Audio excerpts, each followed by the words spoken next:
Hello, and welcome to a presentation on the Strategic Communication Roadmap. My name is Kathleen Rennie.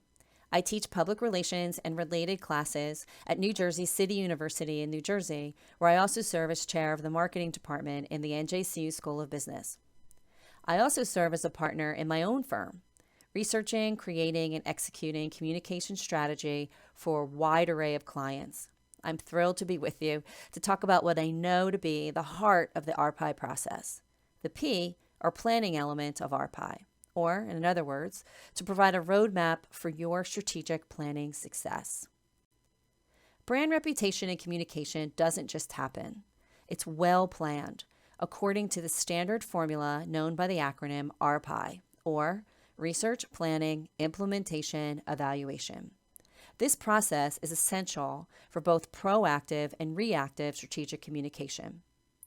This presentation begins after you've completed the R in RPIE, after you've completed secondary and primary research methods and summed up your findings in a SWOT analysis. Planning is the heart of any strategic plan. It ensures that communication is aligned with your organization or client's values and its business goals. As you can see on this slide, planning starts with the organization's mission, vision, and core values. It then tracks through various other elements. To make sense of these steps, think of this roadway in two parts. The first being a focus on business, and the second is a focus on communication. Let's start with the business focus.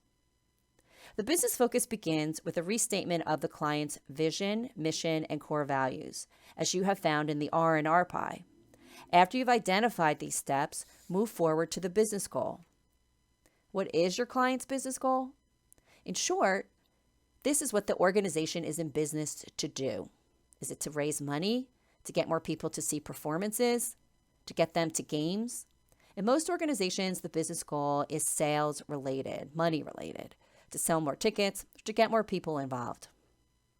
In developing the business goal, make sure that it's research-based and written in the positive. As the example on this slide shows, to write a business goal, start with a review of your client's communication and brand's strengths, weaknesses, opportunities, and threats. Then, draft the core problem statement in one sentence, if possible, such as, due to a lack of blood donors, the American Red Cross has experienced a significant decline in its blood supply, threatening local hospitals' access to needed life-saving units. Next, write the business goal in the positive. To significantly increase the number of local blood donors for the American Red Cross at local chapters to ensure an ample blood supply is available. With the business focus of P complete, we can now move to the communication focus. This part of the roadmap includes the communication goal, publics, communication objectives, strategy, and key messages. Your client's business goal, which we just discussed, is different from the next step, identifying its strategic communication goal, because the communication goal is focused on communication. So watch your verbs. Communicators can raise awareness, increase attention, engage audiences, but we can't raise ticket sales. That's the business goal and requires many other elements of the client's business than simply communication. In fact, every factor of your business is working towards the business goal. Communicators, however, must be focused on communication. Here's a tip and an example for writing communication goals. On this slide, we see the creation of a strategic communication goal that starts with a return to research to retrieve the SWOT and problem statement. Review the business goal, and then write the strategic communication goal. Remember, folks, focus on communication verbs. Note that the communication expressed in this communication goal is a verb that communicators are in control of, to raise awareness of the benefits of blood donation to individual and community health. Let's turn to our roadmap so we can see where we're headed now.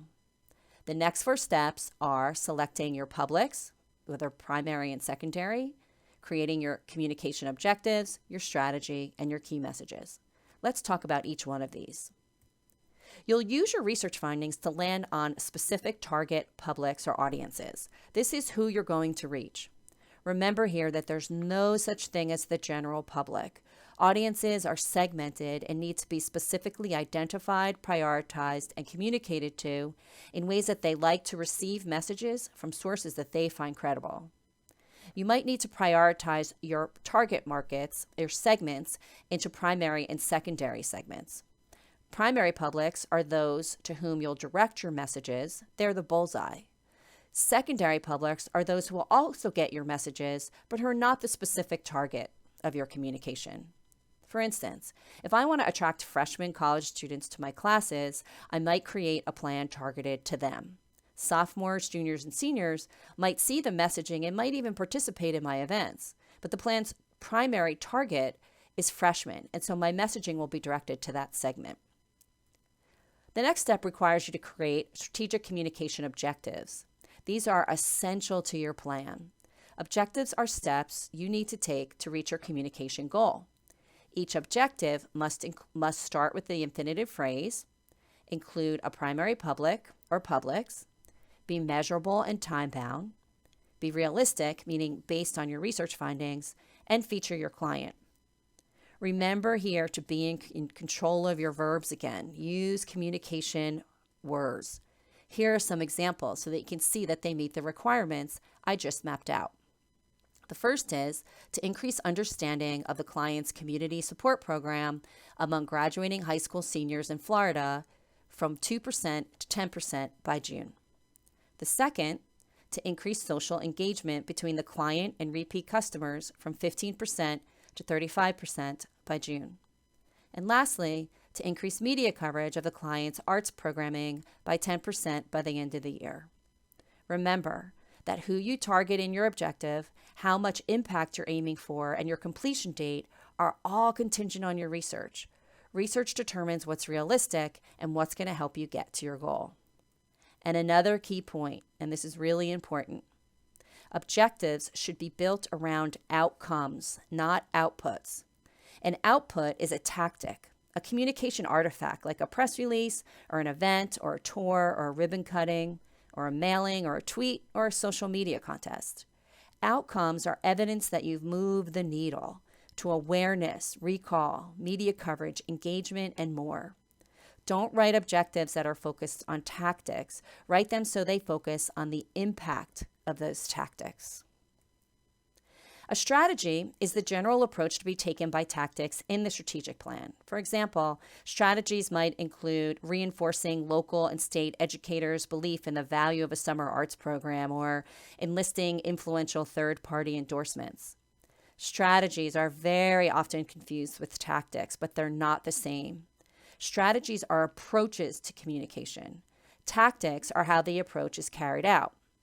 For instance, the tactics used to educate the strategy of enlisting third-party endorsements might be to excite influential community members about blogging about your summer arts program, or a tactic might be a special event to launch the program or a desk side briefing with the state arts reporter. Depending on the complexity of the strategic plan, a messaging guide should be created that specifically defines key terms and identifies key messages associated with the strategic plan. How's the brand defined? What's the brand's position in the marketplace? A detailed messaging guide spells out messaging from A to Z. It allows communication teams to gain agreement on content, tone, and texture of all communication and keeps all communicators speaking with one voice. So, those are the rules of the road, the key elements of planning in RPIE. Do solid research, then follow this route to earn the ability to create and execute tactics that are smart and strategic. If you want to learn more, reach out to me. My email and Twitter handle are on this slide. I'd be happy to continue the ride.